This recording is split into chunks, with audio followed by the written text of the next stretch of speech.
The Joe Rogan Experience. Did you see the guy from Empire's speech, like interview? Yes. Wow. Yes. Like that seems Terrence, almost like he's not pretending. Like if he's pretending, he's doing a better job acting than Joaquin Phoenix. What is his Terrence Howard, yeah, you Howard. saw the Flower of Life or something. Terrence Howard, the guy who interviewed me for Rolling Stone, told me that Terrence Howard is like a legitimate genius. Like he's like, you talk to the guy is absolutely brilliant. Maybe he figured it all out. I think he got high as fuck on DMT. That's what it sounds like. He's talking about Figured it all out. Yeah, it does sound like that, right? 100%. Yeah. Yeah, it all makes sense. Like but the inability to explain it, just kind of like it's all connected. But he was not explaining it very well, but very articulately. Like he was using, it wasn't like nonsense talk. Right. He was like, oh, this is like shockingly coherent for a ridiculous thing to say.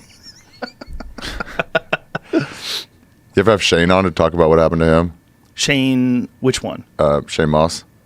No, he did. I think. Oh yeah, no, I've had him on. I had him on mushrooms. back. You which what happened to him though? I think he did mushrooms every day for a month, or DMT every day for a month, and he also covered himself in I'm getting the terms wrong, but maybe Syrian rue, so the shit couldn't come out of his system. What? And he went a little bit nutty. How long ago was this? Maybe a year and a half ago. Oh, okay. So I had him on before that. I had him on before that. So we went to see Roger Waters. He got tickets for me in Providence.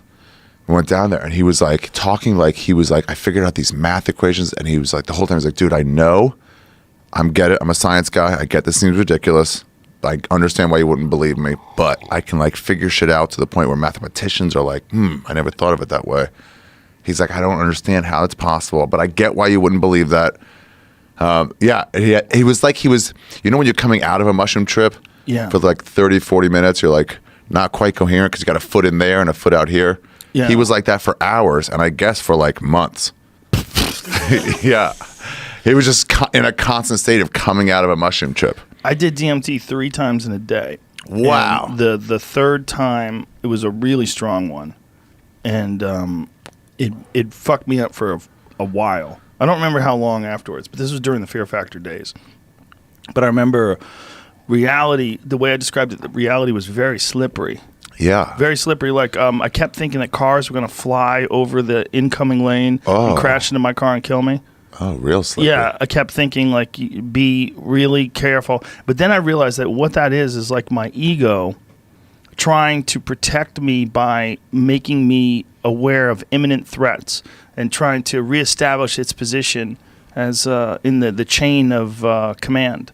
Because like one of the things about really extreme psychedelic experiences that they dissolve the ego to the point where you realize like you don't really matter. Like you're a part of some crazy system, and the only reason why you think you really matter is because your biology wants to stay alive, because there's these inherent existential threats to your existence that have always existed throughout time. And you know, ultimately though, it doesn't matter because you're just going to live and die and probably live again and die again, and this is like this never-ending cycle. Yeah, and you're part of something. One of those guys said anytime you're like fighting it, like you're just like, it just means you haven't taken it enough.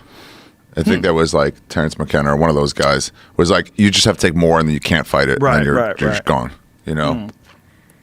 Yeah, but I was fucked up for a while. Really? But I was functional. I was real nervous and weirded out by things. How long? How long? Weeks, maybe months. Why'd you do it 3 times in a day? Were you trying to do that on purpose, or were you just I did like bored? The first time was light. I went in, but I didn't go in too deep. Yeah. But I saw the visuals, and I laid there, and I was like, I got to the door, and I could see through the windows of the house, but I didn't go inside.